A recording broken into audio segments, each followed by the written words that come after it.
So many of us throughout this pandemic, we are getting outside and getting in touch with nature. And to talk a little bit more, let's welcome Annabelle Raines. She is a naturalist over at the West Bloomfield Parks Department. Thank you for being with us, Annabelle.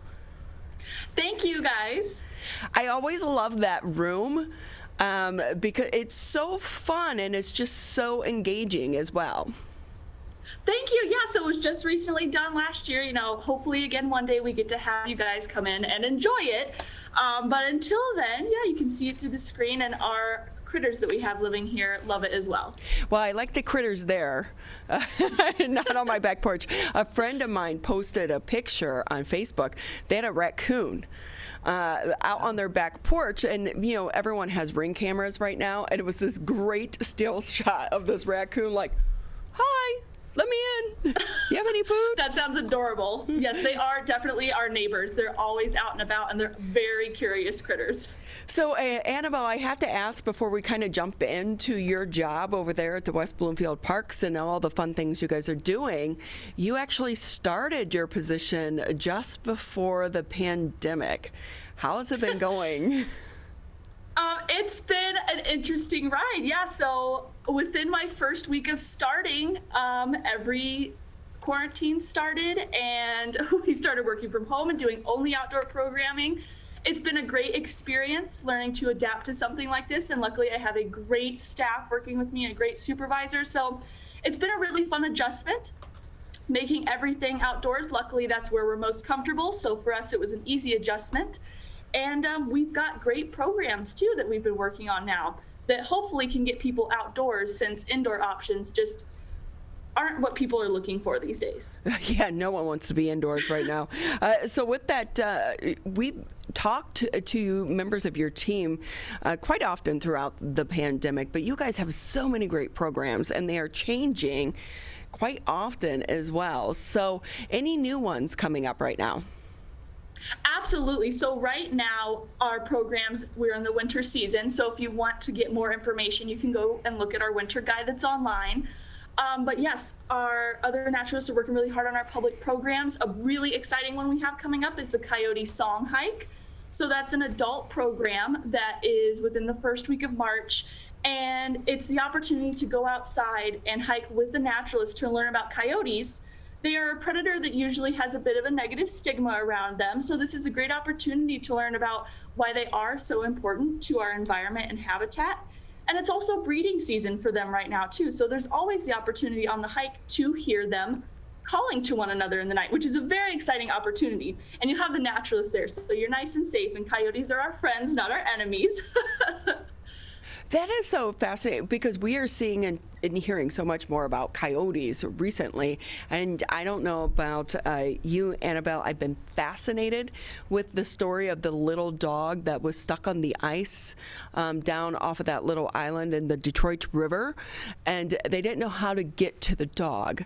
And at one time, there's this photographer who'd been going out and taking pictures because he had a long lens. There was a coyote that was stalking this little dog.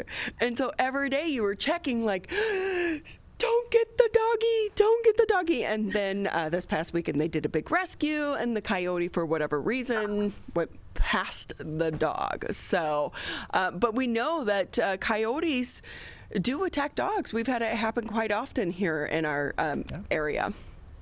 Yep, it can happen. That's why it's important to remember that they are still a predator, though that's not going to be their first food source. And really the best thing you can do is just make sure, if your dog is outside, especially a smaller one, to just be present there with them, because the coyotes don't want to be around us, just like we prefer to give them their space. So there's always the opportunity, but I promise the coyotes are our friends. So, and sometimes they look like a dog too. I mean, they can be a little deceiving. Yes, they definitely can. They definitely have the relationship to dogs, so that they also camouflage in too. So when you are out, especially in the wintertime now, that color of their coat really does blend in, and it can be easy to spot one and think that it's just a neighborhood dog running around. So if someone encounters one, what should they do? Well, usually when you do encounter one, the first thing the coyote is going to do is just run away. So they're not as large as a lot of people think. And they don't want to be around us. You know, they're predators and we're not their prey. So if you just shout at it and, you know, make yourself look big, you should not have any problem at all. They should just go the other way and mind their own business. So when you go on these walks and they're breeding, what are you actually listening for? So usually what you're listening for is more of just the howling to each other. And you'll be able to spot them more throughout the day as opposed to just seeing them at night, because during breeding season, animals do become more active. Annabelle Raines with us here on the MegaCast. She's a naturalist over at the West Bloomfield Parks Department, one of our good friends here on the MegaCast. So many people getting outside, enjoying the weather and the trails right now. But can they still go visit your nature center? Because I do know, Annabelle, one of the great things about your program, it's about the touching and the feeling. Can people still do that? Absolutely. So we have a couple of options that we still give those people that experience. One of the options is we have our open hours. So a couple of times a month, we will open up our outdoor natural play area and put out a bunch of activities, such as an insect bin or bamboo sticks to help build shelters. It allows the kids to come in and touch and interact with the outdoors and nature. And you can find more information about that on our website. But we also have private appointments if that's more what you're looking for. So I like to call it the COVID-friendly program. And you can schedule one of those, and we have different options. So one of our in-person nature appointments, you can choose whether you would like to hang out by our building and learn an activity, or we can take you on hikes around our property. And that's really so you can get out there and experience nature, but you're doing it with a naturalist. So that gives people the opportunity to have us there beside them to touch and feel and interact with the things that they may not realize are out there when they're out in nature every day. So we're really there just to help you appreciate what's out there that you may not realize is there. Okay, let's just be honest. When it comes to some of these critters, I have a hard time getting excited about insects and bugs. So how do you entice and get, especially kids at a young age, excited about some of the animals that maybe aren't quite so cute? So what we find is usually with kids, the grosser the better. They really seem to gravitate towards those things. And if they do have that initial fear, we do work with them on it. You know, we don't want to push anything upon anybody that they're uncomfortable with, but it's just learning why they are so important to our environment and how they play an important role. And when people start to understand why we need them, it's a little bit easier to at least respect them. You don't have to necessarily touch them and pick them up.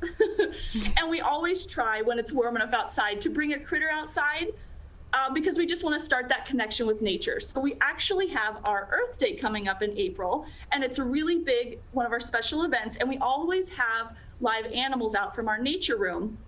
We have reptiles and amphibians here, and it starts the connection of people getting to touch and interact with a creature that is harder to find on their own, or that they may have a bit of a fear of. But when you have an expert there, it makes things a little bit more calm. So we always use our chances whenever we get them to just give someone a small experience to help alleviate any fears they may have. So with that, Annabelle, do you find that kids are more engaging and it's their parents that are the ones saying, ew, no, stay away from that? Yes, so that does happen quite a bit. You know, I myself am not the biggest fan of spiders, but I like to tell parents that the biggest thing to do is to try and not pass that fear along. So, you know, if it helps, just tense up a little bit and tell them that what they're interacting with and seeing is very cool and important. And then hopefully we won't pass those fears along.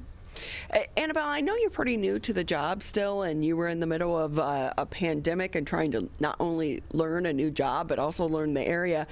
But how have you seen it change with kids and their engagement during the pandemic? So I know, at least relating from the previous job to this one, is kids have become much more comfortable outdoors, because during the pandemic, everyone was rushing to get outdoors and using our parks, which we absolutely love. That's what they're there for. And now I have kids who are much more willing to come and see me, and I have regulars. We love seeing families again and again. So when you get that experience now with kids that we didn't have before, we get to keep building on those relationships with us and nature. So kids are so much more willing and they adapt so quickly. And I think that they've done better than anybody during this pandemic. So they have just been great during these programs. Yeah, we could learn a lot from the kids. Hey, you're a naturalist. How do you get engaged and in love with nature and science? I've always been an outdoorsy person. I went camping all the time with my family. And it just kind of hit in college what I wanted to do. So I thought I wanted to be, a veterinarian, and I knew it wanted to be animal related, but I just had an internship, got involved with education, and that was it. I turned my love for the outdoors into passing on the love for the outdoors. So you're helping inspire the next generation. Absolutely, that's the goal. So not to put you on the spot, but just, we are in the middle of the pandemic, and we are seeing some of these endangered species in other parts of the world come out and enjoy the habitat again because of the lack of human interaction. As a naturalist, what are your thoughts on the pandemic and nature? I think that the pandemic has allowed a lot of people to become more in touch with nature, which is exactly what we want. So it's been a great opportunity for us to just kind of take a step back. I think that it's almost allowed everybody to take a breath, even though it has been such a stressful time, and really just connect more and realize what we do have out there and why it's so important to protect what we have now. That is so true. We were biking the West Bloomfield Trail, and there was this huge turtle. It was massive, like making his way across the trail. And so we wanted to help him get to the other side. I mean, it sounds like a joke, Tyler, right? Yes, you weren't questioning the turtle's motives, at least. That's fine. But he was scary. He was scary. My husband went to pick him up, and he's like, I'm not picking him up. So we kind of scooted him because we didn't want anyone else on the trail to come across and smush him or anything. So, but it is it really has been amazing during this time to get out and see what's in our backyard, but also it's with the season changes. These animals and how they live and interact really change with the seasons. And with that, Annabelle, I know that we're coming up into the springtime, hopefully. We want to pass by winter, by the way. What can people start to expect as nature changes into the next season? Yeah, absolutely. So I know Lauren touched on a few of these animals and how they were prepping for the fall. And one of the ones she had talked about was groundhogs. So groundhogs are a hibernator. They're still hibernating now. I don't think we're that close to winter being over. Yeah. Puxatawny Phil, you little critter. Groundhogs will actually start to wake up from their hibernation in early March, depending on the temperatures, and move on from there. But they're not the only ones who will be prepping for spring that have been spending time underground. Garter snakes actually spend their winters underground as well. They can stay underground. Brumation. They can stay underground. Yes, so that's okay. Stay out of my yard. Of course. I don't like snakes. Oh no, we like the snakes. We have a garter snake that lives right there. So they will actually gather underground in the tens to hundreds to keep each other warm. And springtime is when they will start to emerge. So we'll have a lot of hibernators and brumators starting to emerge. And it's breeding season. Everybody knows spring is baby time. So something you can look for is that birds will actually start singing their songs. So birds always have a call, which is how they communicate with each other. So for example, the chickadees, which are those cute little guys you see at your feeders who are black and white, they sing their own name to tell when there's danger around. So they will go chickadee-dee-dee, and the more D's they have at the end, the more danger. But in the springtime, they will start to sing their song, which is when the males sing to attract the females. So a chickadee male will sing the word cheeseburger. So if you're ever outside and you just hear cheeseburger, that is a male chickadee. So we have those lovely songs to look forward into the spring as well. I've never heard him say that. Yeah.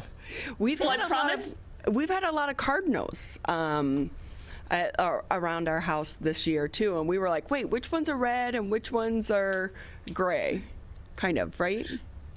Yeah, so the males will have the brighter colors because they're the ones that have to put in the effort to attract a female. The females will usually have a little bit of red spotting on them, but they are the more dull color because it's all up to the male to put on a show. With that, Annabelle Raines with us here on the MegaCast. She's a naturalist over at the West Bloomfield Parks. Always great having you. Welcome to the Metro Detroit area. Are you from here? I am not. So before here, I lived in North Dakota. Oh. Yeah. You notice how Tyler and I both said, oh. Well, and we know nothing about. We have no North Dakota. desire We to have go no- there. We have no idea what's going on in North Dakota. North Carolina, I'd be like, yeah, cool. Sure. North Yes. Dakota, yeah, Who okay. lives in the Well, area? hopefully you'll enjoy this area a bit more than North Dakota, and we wish you the best. But we also want to say thank you for your passion and for joining our team here in the Metro Detroit area. And quickly, Annabelle, before we go, anything we didn't touch on maybe that you want to add? I think we covered a lot of it. Just as a reminder, we have our Earth Day event coming up. Be sure to check out our website for more winter programs that we have going on throughout the next couple of months.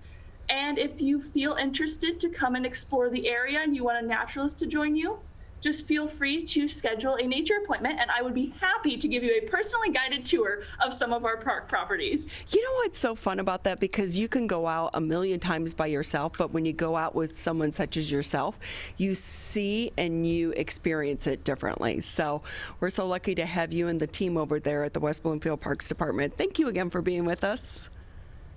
Thank you so much, you guys. You have a great day.